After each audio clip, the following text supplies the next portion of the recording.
Capítulo 5. Repetição de comportamentos no trabalho. O que você quer ser quando crescer? Esta pergunta, feita várias vezes às crianças assim que elas começam a falar, é um indício da importância que damos ao trabalho. As crianças, motivadas ou não, ponderam e exploram, através de jogos e da imaginação, o que serão quando crescerem. Elas mudarão de ideia milhares de vezes.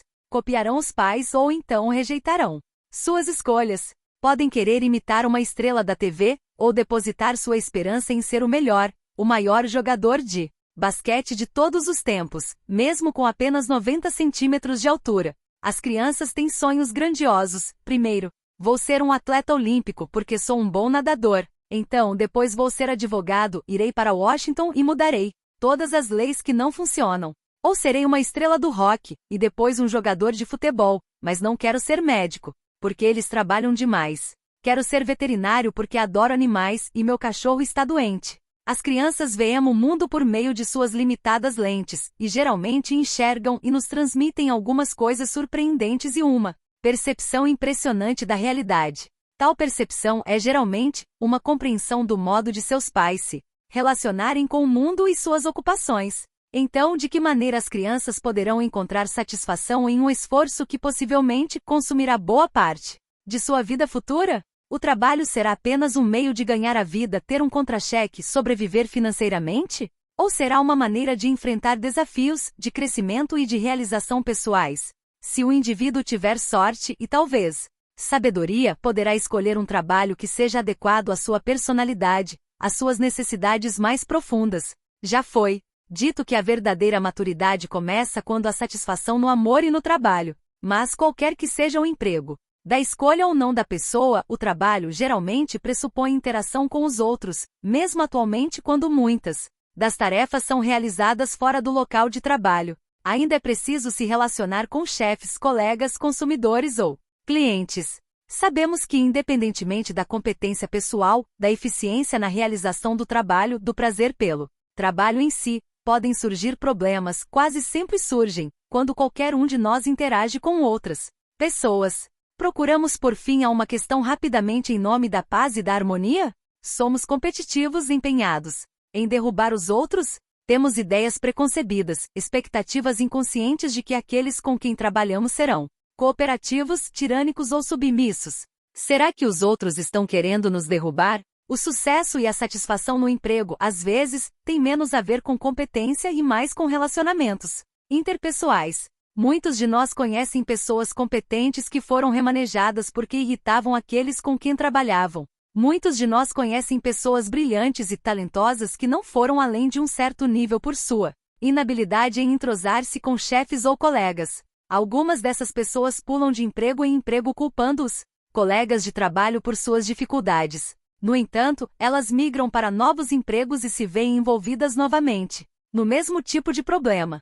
A essa altura já está claro que as experiências infantis e as familiares moldam os relacionamentos na vida adulta. O que é bem menos compreensível, talvez, é que essas experiências também afetam nossos relacionamentos no local de trabalho. Assim, o chefe se torna a imagem de um dos pais, um colega torna-se um irmão ou uma irmã, um pai severo torna-se um chefe opressor. Uma irmã competitiva torna-se uma rival cruel. Tais percepções no local de trabalho são distorcidas por aquelas relações problemáticas anteriores e mal resolvidas. Até a percepção ser alterada, as pessoas continuam agindo do mesmo modo porque percebem as situações da mesma maneira. Um executivo sênior de marketing continua a procurar mensagens ocultas em tudo o que o chefe diz, não porque o chefe é um fingidor, mas porque a mãe do executivo era uma especialista em mensagens ocultas.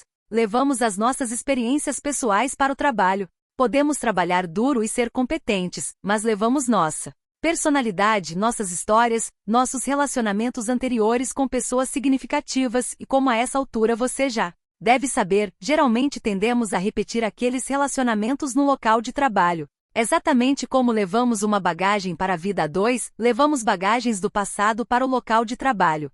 Howard começou a falar de si num tom sereno, calmo. Ele tinha 35 anos, era bem casado e tinha 2 filhos. Possuía um MBA e estava empregado como gerente em uma empresa da Fortune 500, ganhando um salário de 6 dígitos além de bônus anuais substanciais. Este era seu terceiro emprego desde que concluíra o mestrado, há cerca de 10 anos. Amo meu trabalho e sou bom no que faço, disse. Por que ele havia deixado seus 2 empregos anteriores? Ninguém me despediu. Deixei porque quis. Sua competência nunca foi questionada. Entretanto, disseram-lhe, embora não com essas palavras, que a química não estava dando certo, e que seria melhor que ele procurasse outro emprego. Em conversas particulares e em relatórios de desempenho, Howard era descrito como tendo uma personalidade áspera. O comportamento de Howard era tudo menos áspero, mas ele estava começando a se mostrar no novo emprego da mesma forma que havia se apresentado nos anteriores, uma pessoa desagregadora, controvertida e difícil. Esbarrava nesses problemas com os colaboradores, mas, principalmente com os chefes. Achava que não tinha o reconhecimento que merecia ou que o chefe não apoiava seu trabalho. Veja bem, sou um cara sensato, disse Howard, e gosto de resolver as coisas racionalmente. Mas quando meu chefe viu meu esquema e questionou minha abordagem, fiquei furioso. Ele reconhecia que havia passado por problemas semelhantes anteriormente e decidiu que deveria fazer algo a respeito. Disse que geralmente não perdia a calma, mas, quando obstáculos eram colocados no seu caminho e seus esforços não eram reconhecidos, ele se descontrolava e via-se em confronto com os outros. Apesar de estar ciente de que sua perda de controle era um problema, tinha certeza que sua raiva era provocada pelos outros. Perguntei a Howard sobre sua infância, e ele deu de ombros e sorriu, como se dissesse: todos os psiquiatras fazem essas perguntas, mas também satisfez a minha curiosidade. Pode-se dizer que tive uma vida cheia de aventuras, respondeu. O pai de Howard era um executivo, representante de uma empresa norte-americana com várias subsidiárias ao redor do mundo. Os estáveis países do terceiro mundo nos quais Howard cresceu estavam em constante revolta com tumultos, saques. Embora estivesse matriculado em uma escola americana, ele se sentia desprotegido e em perigo, assim como toda a família. Meu pai era um cara austero, disse Howard. Por isso a empresa o enviava para essas regiões de conflito. A mãe de Howard, no entanto, não gostava da atmosfera agitada do terceiro mundo. Ficava zangada com o marido e protegia os filhos, o que contribuía para criar uma atmosfera de tensão na família. A mãe dizia: porque ele nos traz para esses lugares tão desolados? Ela sentia medo e, consequentemente, os filhos também. O pai de Howard esperava que os 2 filhos fossem tão firmes e viris quanto ele. Papai era uma figura impressionante. Ele realmente era muito duro comigo. Nunca conseguia fazer nada que lhe agradasse. Aqui começava a psicoterapia de Howard. Conforme prosseguimos revelando os reais contornos de sua vida familiar pregressa, alguns padrões começaram a aparecer, e ele conseguiu colocá-los lado a lado. Nos negócios você tem de ser um competidor, e aprendi tudo sobre competição com meu pai. O pai não era apenas competitivo nos negócios, mas competia também com o filho. Ele era aquele que expunha a esposa e os filhos a um ambiente ameaçador. Então, sentia que, como pai, tinha de lutar contra as ameaças também. Havia uma guerra entre 2 campos na família. O campo 1 era formado por Howard, a mãe e a irmã mais nova que estava ao lado da mãe. O campo 2 por seu pai, a filha mais velha e o filho mais novo, que se identificavam com o pai. Acho que fui uma criança muito sensível, lembrou Howard. Ficava ainda mais sensibilizado com a sensação que tinha de proteger minha mãe e minha irmã. Depois de meu pai, nenhum outro chefe poderia ser tão difícil de encarar. O pai de Howard ameaçava toda a família, alardeando, em todas as situações, que era a autoridade inquestionável. A família vivia em um estado de constante intimidação. Ou eles se curvavam de medo e se conformavam com uma submissão escrava, ou confrontavam, como Howard fazia, o único na família que expressava abertamente suas opiniões. Isto deixava em dificuldades com o pai, mas ele não entregava os pontos. De tanto ser ameaçado e insultado pelo pai, Howard se tornou irritadiço e vingativo. Entretanto, se não fosse provocado, mantinha-se calmo. Como não podia expressar sua raiva livremente, Howard projetava os sentimentos nos outros, especialmente naqueles que julgava ser injustos ou intimidadores. Ele percebia o mundo, e mais especificamente aqueles que estavam no poder, como uma ameaça. Não poderia permitir que eles fossem bem-sucedidos nas suas tentativas de amedrontá-lo. Sentia-se compelido a confrontá-los e a considerá-los como adversários. Depois que se traumatizou com o pai, manteve-se atento àqueles que poderiam prejudicá-lo. Howard era muito sensível ao desdém dos outros. Ele precisava ser reconhecido, e quando se sentia ignorado ou sentia que não haviam lhe dado o crédito que merecia, enfurecia-se. O pai o tratava como se fosse um ser desprezível, e Howard não conseguia tolerar reações que não valorizassem e reconhecessem suas realizações. Às vezes, reagia de modo exagerado, mesmo quando a provocação era mínima, mas sentia-se justificado, porque na sua cabeça estava protegendo o que considerava correto e justo. Estava protegendo a mãe, e continuava reproduzindo essa história. Protegia-se da repetição do tratamento que receberá no passado. Mas a perspectiva da autodestruição reside nas reações exageradas e na sensibilidade extrema. Ele estava tentando administrá-las e derrotar o agressor injusto e hipócrita. Para ele, era uma batalha de vida ou morte provar a si mesmo que não seria dominado injustamente. Não se deixaria vencer na busca da autonomia, para escapar da influência daqueles que poderiam se aproveitar de sua fraqueza. O resíduo de raiva subjacente e a sensibilidade sob constante ameaça estavam profundamente arraigados.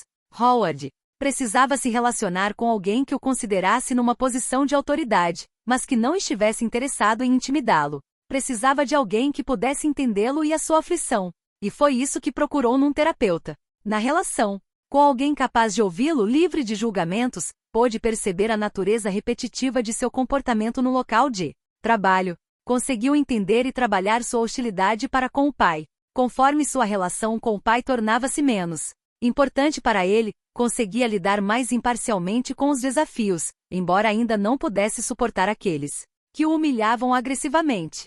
Sob determinadas circunstâncias, é necessário manter distância do agente provocador.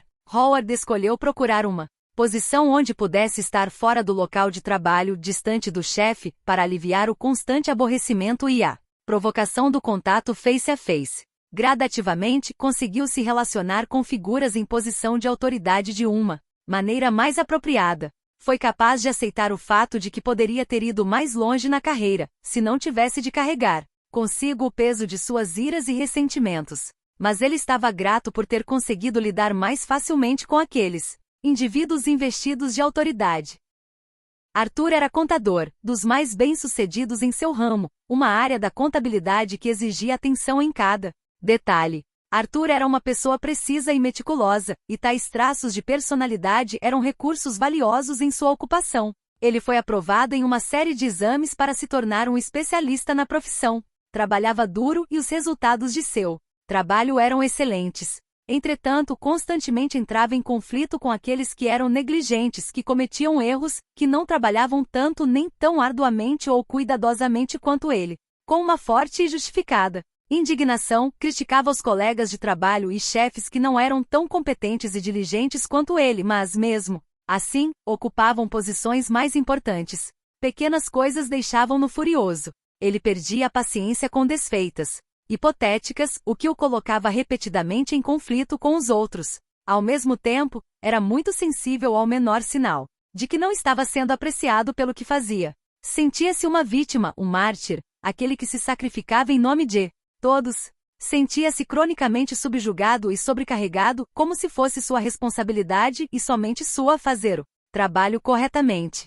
Em sua cabeça, ele era indispensável. Entretanto, em períodos de pouco trabalho, sentia-se inútil, achando que estava trabalhando menos que sua capacidade. Uma vez, mudou de emprego porque ficou furioso com o fato de a empresa não lhe ter dado o bônus que julgava merecer, e fez isso novamente. E mais uma vez. No entanto, em cada novo emprego, surgia um momento em que havia a repetição do mesmo problema, a mesma fúria. Alguma coisa estava errada, e Arthur era inteligente o suficiente para perceber isso. E então procurou a terapia. Assim que detalhou seu problema, começou a falar do pai. Meu pai dava tudo para minha irmã, disse ele. Ele relevava os erros dela, mas isso não acontecia comigo. Não me dava nada, a não ser censuras e sordidez. Descreveu o pai como um homem inteligente e socialmente ativo, mas mesquinho e rancoroso. Tentei agradá-lo e nunca consegui. Minha irmã criava confusão em todos os lugares e ele vivia aliviando o lado dela, uma atrapalhada atrás da outra. Os pais se divorciaram quando ele estava no ensino médio, o que, segundo Arthur, foi uma bênção. Eles nunca haviam se dado bem, brigavam constantemente, e ao menos sob o ponto de vista de Arthur, descontavam toda a raiva nele. Cisão é um termo que descreve a tendência de perceber as pessoas como boas ou más, certas ou erradas, pretas ou brancas, e era isso que Arthur fazia. A mãe era doce e atenciosa, ou fria, desconfiada e descontente. Sempre estava procurando evidências de que estava sendo enganada. O pai era inteligente, mas egoísta e vingativo. No relacionamento de Arthur com a esposa também havia elementos de cisão. Ela era quieta, amável e cuidadosa, ou incompetente e desleixada. Tal cisão foi transportada para o local de trabalho, onde todos os chefes, assim como os colegas, eram vistos como bons e, depois, maus. Arthur sentia-se constantemente dividido. Havia sempre inquietação e mal-estar. Era como se ele só pudesse se sentir vivo e real sob permanente estimulação, geralmente baseada em contrariedades. Arthur buscava a mágica que tornaria as coisas melhores. A perspectiva de um novo emprego significava que todos os problemas estariam resolvidos, que ele seria apreciado e respeitado. Mas não levava muito tempo e os problemas recomeçavam, com novos chefes e novos colegas de trabalho. Ele começava a inspecionar e a criticar todo mundo. Ele ficava atento, sempre esperando que alguém cometesse uma injustiça contra ele. Sempre que chegava atrasado à terapia perguntava: "Sei que estou atrasado, mas você poderia compensar o tempo? A sessão só tem 45 minutos", eu dizia. Ele insistia que tinha direito à sessão inteira. Eu explicava que passar do horário com ele significaria fazer as outras pessoas esperar, e que isso iria desorganizar a minha agenda. Ele não se importava. Queria o seu tempo, apesar de ser ele o causador do atraso. Era incapaz de ver o impacto de seu comportamento nos outros. Tinha pouca consideração ou empatia com alguém. Arthur possuía excelentes condições financeiras, mas vivia frugalmente, sempre preocupado em não conseguir chegar ao fim do mês. Tentam me roubar em todos os lugares. Sempre verifico minhas contas, pois eles cometem erros e quando percebo um erro, faço questão de avisar. Privação era a palavra-chave. Arthur nunca tinha o suficiente e a maioria das pessoas não o tratava convenientemente. Seu bônus já era maior que o dos colegas de trabalho, mas, segundo ele, deveria ser ainda maior. Eu ganhei. Trabalhei muito mais do que eles e meu bônus foi apenas uma parcela do que poderia ter sido. Os outros se dão bem em tudo. Os colaboradores e os chefes são incompetentes. Agem desplicentemente enquanto eu verifico e confiro tudo. Essa atitude ficava evidente para os outros ao seu redor. "Ninguém quer almoçar comigo", disse ele, certa vez. "Ninguém nunca me chama para sair depois do trabalho, mas, de qualquer maneira, quem é que gostaria de passar mais tempo com aqueles idiotas?" Foi difícil para Arthur aceitar a ideia de que suas atitudes permeavam a maneira com que se relacionava. Embora afirmasse nunca ter expressado tais coisas verbalmente, ele não conseguia entender o conceito da comunicação não verbal. Era completamente incapaz de se colocar no lugar de outra pessoa. As situações eram do jeito que ele via, e qualquer um que as visse de outro modo estava errado. Arthur era bravo. A mãe havia sido uma pessoa brava. O pai havia sido bravo. Deu bastante trabalho fazer com que Arthur visse tudo isso e permitisse que a mágoa e o desapontamento se tornassem reais para ele, mais reais que palavras soltas. Há outras dinâmicas operando no caso de Arthur. Ele vivenciou seu crescimento, suas privações, o tratamento desfavorável que recebeu comparado ao da irmã, como uma bofetada. O tratamento punitivo e severo tornou-se um modelo para o modo de lidar consigo mesmo e com as pessoas. Não havia espaço para Arthur expressar a raiva que estava crescendo entre ele e os pais. Como resultado, desenvolveu um senso de consciência punitivo. Seu mundo estava dividido entre o certo e o errado, entre o bom e o mal, e ele tinha de ser bom, ele tinha de ser correto. Tinha de ser correto ou as consequências seriam o desapontamento e a censura. E isso ele não podia suportar. Por fim, e principalmente pelo trabalho terapêutico, Arthur tornou-se consciente de sua visão egocêntrica do mundo. Começou a ver conexões entre o modo de ser tratado por seus pais e o modo dos pais interagirem entre si e com o mundo à sua volta. Gradativamente percebeu que, apesar de ver o mundo como preto ou branco, certo ou errado, a maior parte da vida, particularmente os relacionamentos, não eram assim. Começou a ver que nem todas as situações podiam ser reduzidas a preto ou branco.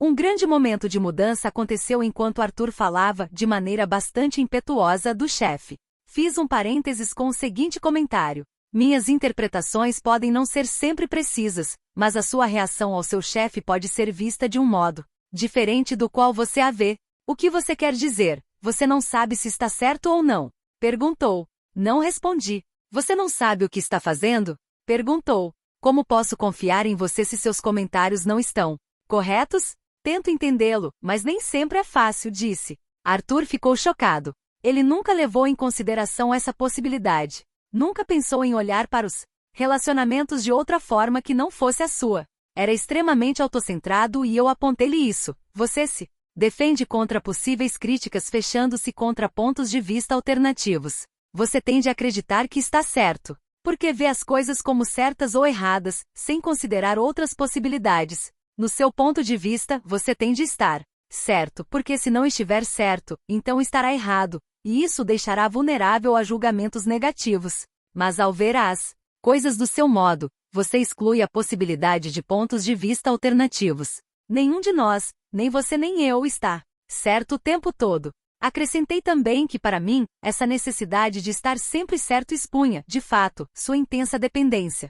Sua necessidade de depender de alguém infalível. Foi devagar, foi bem devagar, mas Arthur começou a se tornar mais compreensivo. Com a esposa particularmente, seus acessos de raiva diminuíram, quando se dispôs a ouvir suas explicações sobre ter de comprar ou fazer algo. As arestas começaram a ser aparadas. A raiva contra os pais permanecia, mas estava mais aberto e disposto a perdoar as pessoas no trabalho. A sensação de vazio e de ser trapaceado sumiu, e ele se deu conta de que, embora algumas pessoas talvez quisessem se aproveitar dele, ele não podia generalizar e supor que todas estavam agindo desse modo. Arthur começou a compreender o grau de identificação que tinha com cada um dos pais. Viu como os conflitos entre eles tornaram-se seus próprios conflitos projetados no ambiente. A tendência de tomar partido, de ver uma pessoa como certa e a outra como errada representava sua expectativa e, de fato, sua necessidade de perpetuar os conflitos com os quais crescerá. Inconscientemente, suas percepções e ações baseavam-se numa profecia que o mundo como um todo era a reprodução de sua família original. Ele esperava encontrar facções em guerra e as encontrava. Ele esperava que alguém tirasse proveito dele e descobria que havia alguém fazendo isso. Ele esperava ser enganado e encontrava razões para convencer-se de que estava sendo enganado. Agora via os pais como pessoas infelizes, e conseguia se distanciar e ser mais objetivo em relação a eles. Em vez de levá-los a sério, mantinha-se à margem e não entrava em discussões. Como observador, conseguiu avaliar todas as características que via em si e das quais não gostava. O contato com os pais tornou-se menos frequente e com isso enfrentou um período de tristeza e de arrependimento. Tristeza ao avaliar quanto fora magoado por eles, e arrependimento de todo o sofrimento que suportara por identificar-se com eles. Arrependia-se da impaciência e da raiva que sentirá dos outros que agora reconhecia não eram merecidas. O interessante no distanciamento de Arthur dos pais foi que isso, simplesmente, aconteceu. Não foi forçado. O contato tornou-se menos satisfatório e menos desejável. Ele começou a se ligar mais na família e no trabalho. Deixou de se perturbar com as coisas e de procurar um paliativo para querer melhorar tudo. Ao se tornar menos autocentrado, Arthur amadurecia. Tristemente não podia mais contar com os pais para aprovação ou consolo, porque só conseguiria isto queixando-se das injustiças e dos insultos que os outros lhe fizeram, atitudes que coincidiam com as atitudes perpetradas pelos pais. Um preço muito alto pelo apoio que recebia sendo a vítima. Ele não queria continuar com aquilo. Sofreu muito durante o processo, mas o sofrimento foi infinitamente preferível à maneira triste e defensiva com que vinha conduzindo a vida. Ele se tornou finalmente a pessoa que queria ser, o adulto que podia apreciar a vida e os relacionamentos, mesmo que não fossem perfeitos. Pessoas como Arthur e Fred sofrem de intensos sentimentos de culpa. Punem a si mesmos, não sendo bons consigo não, se permitindo apreciar a vida. São tensos e medrosos, e têm a sensação de que estão sob a lente de um microscópio, onde qualquer pensamento, ação ou sentimento são escrutinados. Eles têm medo de sua condição humana básica, isto é, seus sentimentos, sonhos, fantasias-se porque foram expostos a ódios e castigos muito intensos. Estão convencidos de que se relaxarem pensarão, farão ou sentirão coisas ruins. E então sentirão a ira dos poderes superiores. Para se proteger de si mesmos, para proteger os outros de sua intensa raiva, eles têm de ser perfeitos.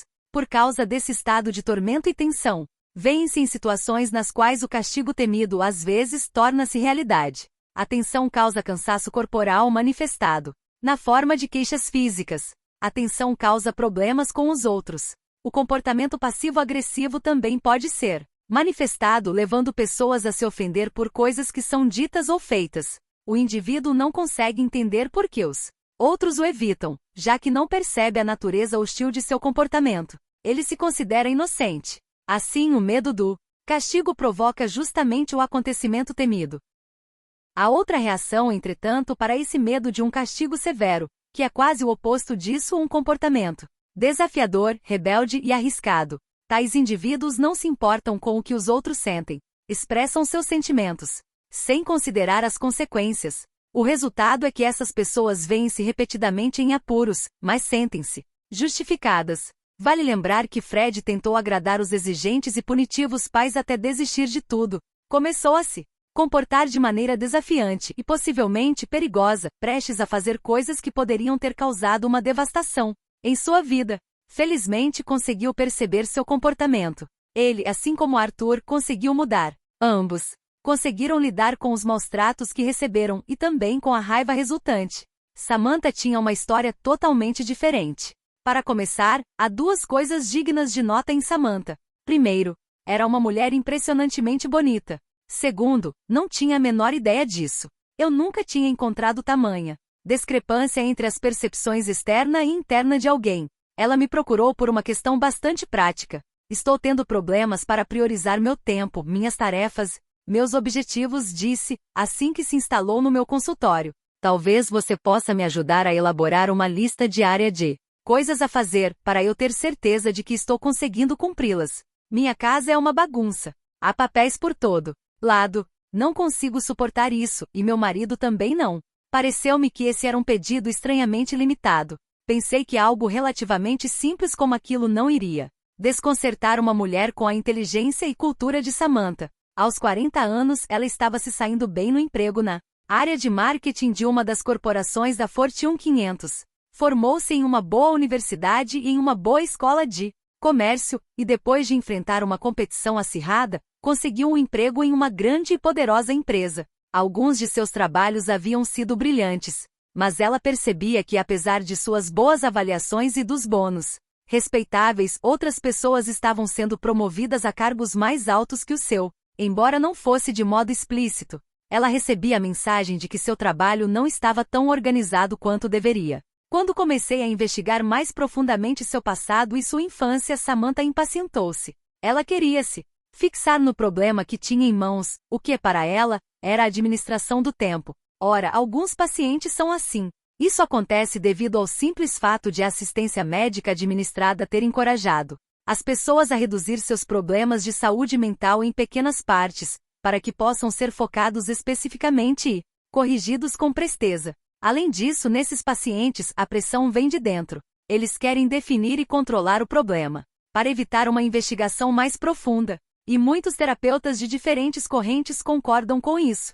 Preferem lidar com as questões do comportamento imediato. De fato, Samantha já havia se consultado com um profissional que lhe dera sugestões para administrar o tempo e dicas de como poderia ajeitar a bagunça em casa, fazendo uma coisa de cada vez, no estilo passo a passo. Ainda assim, não demorou muito para que Samantha voltasse ao ponto de partida. E então veio até mim. Você está tentando colocar um curativo num problema maior, disse, depois que ela resolveu me falar da família. Tentei me ater ao que ela contou e estabelecer algumas conexões. Embora ela não quisesse ouvir, teve de admitir que nunca havia percebido nenhuma relação entre seus sintomas atuais e seu passado. Mencionei que o tipo de terapia que eu fazia exigia o reconhecimento de que o presente estava relacionado com o passado. Disse-lhe que teríamos de compreender a dinâmica do seu comportamento. Só assim ela conseguiria lidar com o problema. Ela decidiu pensar no assunto. Fiquei algumas semanas sem receber nenhuma notícia, mas tinha uma forte sensação de que ela retornaria e de fato ela voltou. Não estou satisfeita com esse método, disse. Mas tenho de fazer algo, já que o outro caminho não funcionou. Então, aqui estou. As palavras soaram com um ar de resignação ansiosa. O que não tinha ficado tão óbvio anteriormente era o alto nível de ansiedade de Samantha. Ela falou sob um intenso estresse e despejou uma série de preocupações sobre onde tudo isso iria dar e sobre ser desviada do seu objetivo de lidar melhor com o tempo e a organização. Você está com medo de descobrir coisas sobre si que não gostaria de saber? Perguntei. Ela concordou, mas teve de admitir que não sabia o que poderia ser. Disse-lhe que algumas questões estavam na base de seu comportamento ansioso, o que resultava em problemas de administração de tempo e de organização. Expliquei-lhe que não poderia ler sua mente, e não sabia o que iríamos descobrir, mas que seguiríamos juntos nessa trilha de investigação. Para que o processo de descoberta se realizasse, ela teria de me dizer tudo o que lhe viesse à mente e me contar seus sonhos. Imediatamente Samantha se manifestou dizendo que aquilo não fazia o menor sentido para ela, mas que tentaria e começou a se lembrar de um sonho que havia tido algumas noites atrás. Antes de discutir o sonho de Samantha, é preciso entender o papel dos sonhos na psicoterapia psicodinâmica. Os sonhos desempenham um papel fundamental para a solução dos padrões de personalidade repetitivos e autossabotadores, e para a psicoterapia de um modo geral. A interpretação dos sonhos foi alvo de chacota e de zombaria em muitas piadas, caricaturas, mas, parafraseando Freud, as pessoas negam as minhas teorias durante o dia, mas sonham com elas durante a noite. Os sonhos são a estrada real que conduz ao inconsciente, uma maneira poderosa de auxiliar o processo de tornar consciente o que está inconsciente. A importância dos sonhos foi recentemente comprovada na neurociência. O processo de tomada de conhecimento da vida interior e do comportamento do indivíduo através dos sonhos é como decifrar um enigma, resolver um quebra-cabeça. Os sonhos não são apenas mensagens do inconsciente, ajudam a progredir. Na terapia, sonhos recorrentes indicam que o problema ainda está presente e pedindo para ser avaliado e trabalhado. A arte da interpretação dos sonhos exige um trabalho de detetive. Os sonhos e as associações estabelecidas entre aquele que sonha e seus sonhos representam pistas, indícios do que está se passando na mente do sonhador. Os sonhos são estimulados e deflagrados por acontecimentos do dia a dia, mas todo sonho é uma parte do presente que repercute o passado. De todos os estímulos que recebemos durante o dia, escolhemos um evento, em geral aparentemente insignificante, para sonhar. Pode ser um encontro com alguém, ouvir alguma coisa ou ver alguém na televisão. As associações nos lembram de alguém significativo ou de um acontecimento que foi importante na nossa vida. Os sonhos camuflam, condensam, substituem uma pessoa por outra, um acontecimento por outro. As associações do sonhador são importantíssimas. Por isso é arriscado tentar interpretar um sonho tomando por base seu conteúdo superficial. Os elementos do sonho têm de ser vistos como pontos de partida para associações que estimulam memórias, fantasias e desejos ocultos de nós mesmos. Sonhamos com pessoas e acontecimentos de décadas atrás, nos quais não pensávamos há anos, mas que são importantes porque despertam outros pensamentos, sentimentos e memórias. Os sonhos são uma forma de dizer a nós mesmos o que se passa na nossa mente. Trazem para primeiro plano dados que fazem a ligação entre o presente e o passado. E quando nos associamos ao sonho, temos de encarar o fato que somos os sonhadores. Embora tentemos repudiar certas fantasias, não temos escolha senão reconhecer que elas são partes de nós. Frequentemente desprezamos algo porque é apenas um sonho, mas temos de admitir que nossos sonhos são criados por nós, que cada pessoa ou acontecimento no sonho é parte do que somos.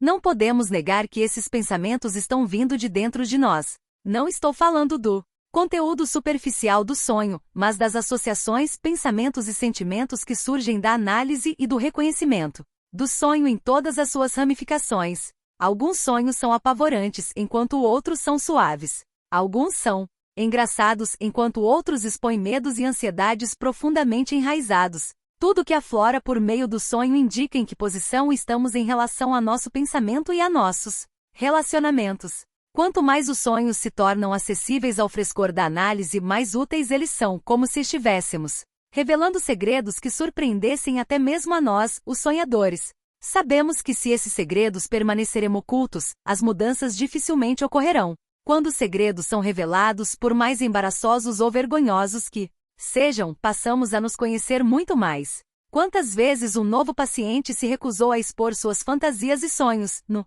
início da terapia, afirmando: eu tenho medo do que posso descobrir. E a réplica: você vai ficar melhor se souber ou se não souber? Você está dizendo que tem medo de descobrir quem você é? Você quer continuar se escondendo de si mesmo por medo? Muitos preferem deixar as coisas do jeito que estão. Entretanto, há outros que querem descobrir o máximo a respeito de si mesmos. No sonho de Samantha, eu estava sentada em um consultório médico. Usava apenas algo semelhante a um hobby de veludo, nada mais. Estava na mesa de exame e você estava lá. Não conseguia descer da mesa porque o hobby abria, mas acabei dando um jeito. Você estava totalmente vestido com um paletó de tweed. Você veio e colocou o braço em volta de mim. Fiquei com medo e disse: não gosto de homens. Despertei e me senti angustiada. Considerando que essa era a primeira vez que trabalhávamos com sonhos, expliquei a Samantha como isso funcionaria. Disse-lhe que usaria uma palavra ou frase do sonho como referência e que ela deveria ser seu ponto de partida para dizer o que lhe viesse à cabeça fora do contexto do sonho. Perguntei-lhe sobre a frase "não gosto de homens". Relutantemente ela falou do marido e do pai. O primeiro sonho mencionado na terapia geralmente fornece pistas importantes para o futuro, e isto era verdadeiro no caso de Samantha. As importantes realizações serviam para provar sua autoestima e sua habilidade em superar as dificuldades. Levaria meses para Samantha perceber que seus problemas de administração de tempo estavam relacionados à preocupação em manter um controle obsessivo de tudo, não deixando nada ser guiado pelo acaso. Ela queria se manter em constante vigilância, temendo que seus desejos, medos e impulsos se manifestassem. Na busca para afirmar o controle, derrotava a si mesma. Ser uma pessoa bagunçada também significava para ela não ceder às pressões. Ela faria o que quisesse, quando quisesse e da maneira que quisesse. Ela não daria de mão beijada o que os outros queriam, mas resistiria, mesmo que o preço fosse a autodestruição. Não se contentaria mais com a mera superação das dificuldades. Conforme íamos trabalhando, sabia mais da vida de Samantha, e com isso, dos sofrimentos que haviam causado seus problemas atuais que, na verdade, eram elaborados a partir de seu primeiro sonho na terapia e representavam associações contínuas da frase "não gosto de homens". Antes de nascer, seus pais queriam um menino, e escolheram o nome Sam. Quando nasceu uma menina, a mudança de nome para Samantha foi simples, mas a mudança da identidade não. Samantha sempre se achou um desapontamento para os pais, talvez por isso ela nunca se sentirá realmente bonita. A atenção que recebia dos homens servia para aumentar seus ressentimentos, já que percebia que era avaliada como um objeto sexual. Mesmo assim, ela se utilizava do sexo para conquistar amor e poder. Isto era favorecido pelos casos extraconjugais da mãe, que Samantha tinha conhecimento desde bem pequena, e se fortaleceu quando sua mãe a abandonou com apenas 14 anos. Ela deixou Samantha com o pai, e levou os irmãos mais novos para viver com outro homem. O pai não tinha tempo ou interesse em dar-lhe atenção. Ele era um homem amargo e solitário, que estava mais interessado na própria situação do que em cuidar da filha. E assim, a partir dos 14 anos, Samantha cresceu sozinha. Ela queria sair-se bem na escola e conseguiu, porque era muito perspicaz. Mas estava sozinha e precisando de atenção. Sua beleza a tinha transformado no centro da atenção dos meninos e sua carência a transformava num alvo fácil para as investidas sexuais deles. Ser abandonada pela mãe ao entrar na adolescência e ter de viver sozinha com seu pai apenas exacerbou sua tendência de sexualizar os relacionamentos. Não havia nenhum trauma sexual na relação com o pai, mas o simples fato de viver sozinha em um apartamento com ele era um terreno fértil para fantasias edípicas e desejos que não conseguia compreender. Isto, e mais o comportamento sexual da mãe, fazia com que Samantha achasse difícil lidar com as questões envolvidas no processo de tornar-se mulher. Samantha se casou logo após se formar na faculdade. O marido era 15 anos mais velho que ela e parecia poder propiciar-lhe a estabilidade, a força e o interesse que ela tanto desejava. Ele havia sido casado anteriormente e tinha filhos daquela relação. Era bem-sucedido, mas Samantha ficava impressionada com sua devoção aos filhos e imaginava que ele seria tão devotado a ela quanto era aos filhos. De fato, ele se devotava aos filhos, mas era também bastante ambicioso e muito ocupado e tinha pouco tempo para ela. Embora trabalhasse, ela estava sozinha de novo, vivendo com um homem que, como seu pai, tinha pouco tempo para se dedicar a ela. Samantha tornou-se obcecada por pensamentos sexuais com outros homens, e tentava esquecê-los com um bom emprego, mas que exigisse muito dela e a fizesse trabalhar arduamente. Mas tinha dificuldade para administrar seu tempo. Antes de seu casamento, sentia-se sozinha e seu comportamento sexual era quase promíscuo. Agora, ela temia que fosse sair dos trilhos no casamento. Samantha nunca conseguiu se ver livre do trauma de ter sido abandonada que se manifestava no desejo de testar frequentemente os limites da afeição das pessoas por ela. Elas também a abandonariam? Lembrou-se de ter se sentido assim no ensino médio e na universidade, mas, naquela época, encontrava alívio em suas escapadelas sexuais, conseguia voltar aos estudos. Agora, achava que estava correndo o risco de destruir sua carreira e acabar com seu casamento, como a mãe havia acabado com o dela. Durante o tratamento, Samantha comunicou mensagens bastante contraditórias. Queria se permitir ser dependente, mas, quando isto acontecia, retraía-se. Quando começava a falar franca e abertamente sobre seus sentimentos e necessidades dela, logo mudava de ideia e tentava se convencer de que não precisava ter nenhum envolvimento com seu terapeuta. Ela desejava ser passiva e se render aos próprios pensamentos e sentimentos, somente para participar que estava se sentindo bem e que conseguiria ir adiante sozinha. Ela fazia o que eu chamava de fugas para a saúde. Estou bem, não preciso de você. Me sinto melhor, como meio de não revelar seus sentimentos e desejos subliminares. Quando lhe pedia que usasse o divã, ela o fazia de modo relutante, e expressava sua grande insatisfação por estar numa posição de dependência com medo de ficar exposta e vulnerável. Ela anunciou em mais de uma ocasião: não quero precisar de você. Eu não preciso de você. Mas na sessão seguinte dizia: quero que você me ampare. Quero que você me ame. Mas, será que conseguimos discutir essas mensagens ambivalentes? Não foi fácil. As tentativas de falar sobre isso depararam-se com sua raiva e frustração, com sentimentos de abandono e isolamento por não conseguir o que desejava. Ela era uma criança medrosa que precisava de contato físico, mas este contato era sexualizado e amedrontador. Ela estava provando que suas necessidades não podiam ser atendidas. Falar era fácil, mas não era o que ela estava buscando. Ela não conseguia aceitar suas necessidades de dependência, pois isso tornava-se imediatamente algo sexualizado, e só poderia ser evitado se ela se convencesse de sua independência e de sua competência. Ela não conseguia confiar nos outros porque não confiava em si mesma. Achava que se pedisse ajuda faria sexo. No entanto, ela queria sexo, um desejo de ceder às necessidades de dependência, mas também um desejo de tirar aquilo do seu caminho. O sexo era inevitável. Então talvez fosse melhor parar com aquele tratamento. Isto acabou resultando num comportamento sedutor, seguido da fantasia de trabalhar com uma terapeuta para não ter de lidar com aquelas questões. Entretanto, a ideia foi logo descartada, porque as mulheres não eram dignas de confiança. Elas a abandonariam como sua mãe. Só depois de trabalhar muito os sentimentos e suas tentativas de sedução, suas idas e vindas, a justaposição de seus impulsos opostos que ela finalmente fez algum progresso. Começou quando tentou me seduzir. Ela não se deitava meramente no divã para fazer livres associações. Usava roupas transparentes, contorcia-se enquanto falava das relações sexuais com o marido, o que ela havia feito com ele e o que ele havia feito com ela. Tudo isso era uma tentativa de atiçar o terapeuta. Se fosse bem-sucedida nisso, seria uma repetição da crença de que não era apreciada sem envolvimento sexual. Teria confirmado a sensação de que a mãe era suja e que ela também era suja. Comentou da sensação de que as relações sexuais eram contaminadas. É sempre difícil, mas imperativo, que o terapeuta saiba lidar com essas questões de forma neutra e objetiva, quando necessário. Esta postura, gradativamente, fez com que Samantha percebesse que os homens podem ser compreensivos, atenciosos e afetuosos, sem necessariamente se tornarem sexualmente envolvidos. Você parece estar bastante agitada. Hoje, comentei certa vez. Talvez as roupas que você esteja usando não sejam confortáveis. Ela ficou furiosa, frustrada.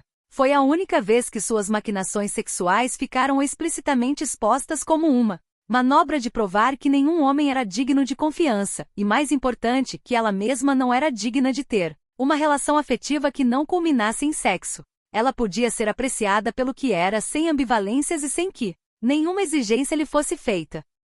O significado do nosso trabalho resultou numa mudança de área de trabalho. Na verdade, Samantha nunca teve predileção pela área de marketing.